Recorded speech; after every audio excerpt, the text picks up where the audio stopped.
সকলকে নমস্কার, শুভেচ্ছা ও ছোটদের অনেক অনেক আদর জানিয়ে আমি শ্রী তাপস কৃষ্ণ বিশ্বাস আমারই স্বরচিত অমিত্রাক্ষর ছন্দে লেখা একটি কবিতা আবৃত্তি করছি। কবিতার নাম মা।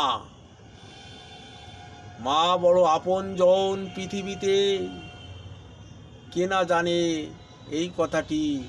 এই মা আমাদের কি করে, ছোট থেকে বড় করে, কত কষ্ট করে। পৃথিবীতে শুধু মানুষ নয়, প্রতিটি জীব জন্তুর ভিতরও দেখা যায় মা কত আপন।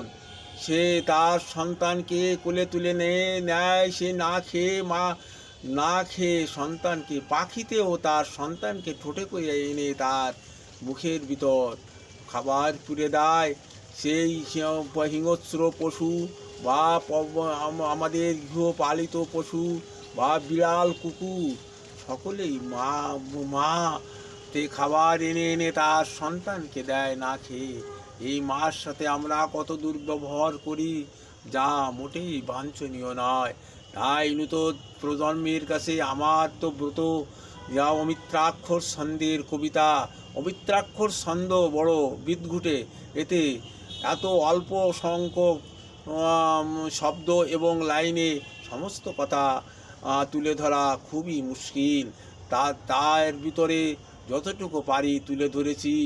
ভুল ত্রুটি হলে ক্ষমা সুন্দর দৃষ্টিতে দেখবেন। যদি কারো মনে ভালো লাগে, কোনো সুধীজন, কোনো সাহিত্যিক বা কোনো সাহিত্যপ্রেমিক কারো যদি ভালো লাগে, তবে আমাকে আমার এই লেখার পর লাইক দিবেন, সাবস্ক্রাইব করবেন, শেয়ার করবেন, ভিউ দিবেন, এই আমার আপনাদের প্রতি অনুরোধ।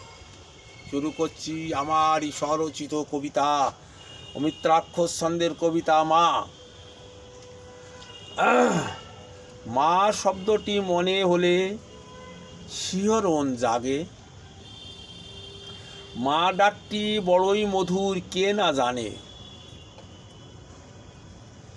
মাঝে কত কষ্ট করে ধরা মাঝে আনে, বিপদে আপদে মাঝে তাকে রক্ষা করে। 10 মাস 10 দিন রাখে গর্ভাধীন,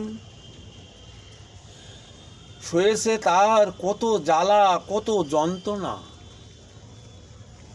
শুধু মা বলা ডাকটি শোনার আশায়, পৃথিবীতে মায়ের মতো আপনজন এ ধরার মাঝে আর আছে কয়জন। মায়ের এত মহিমা দিতে নারে সীমা,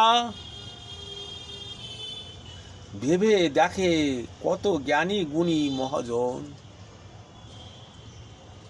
মাঝে আপনজন ভাবে না কোনো জন, মাঝে কষ্ট পেয়ে চলে গেল সব ফেলে। মায়ের ঋণ শোধ হবে না কোনো দিন।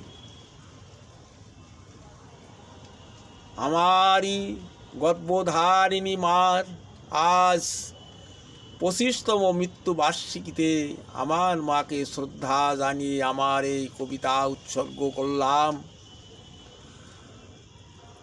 আমি তো কিছুই দিতে পারিনি, তাই আমার এই কবিতাটি আমার মার উদ্দেশ্যে উৎসর্গ করলাম। তিনি যেখানে থাকুক, সুখে থাকুক, শান্তিতে থাকুক, বিশ্ব নিয়ন্ত্রতা বা বিশ্বের সেই যদি কোনো কেউ থেকে থাকে বা ভগবান বলে কোনো কেউ থেকে থাকে, আমার মাকে সেজন্য স্বর্গবাসী করে, এই আমার কামনা। সকলকে আবার নমস্কার জানাই এবং সকল বিশ্বের মানুষ ভ্রাতৃত্বের বন্ধনে হিংসাদের ভুলে দিয়ে ভ্রাতৃত্বের বন্ধনে আবদ্ধ হোক, এই আমার ঐকান্তিক কামনা।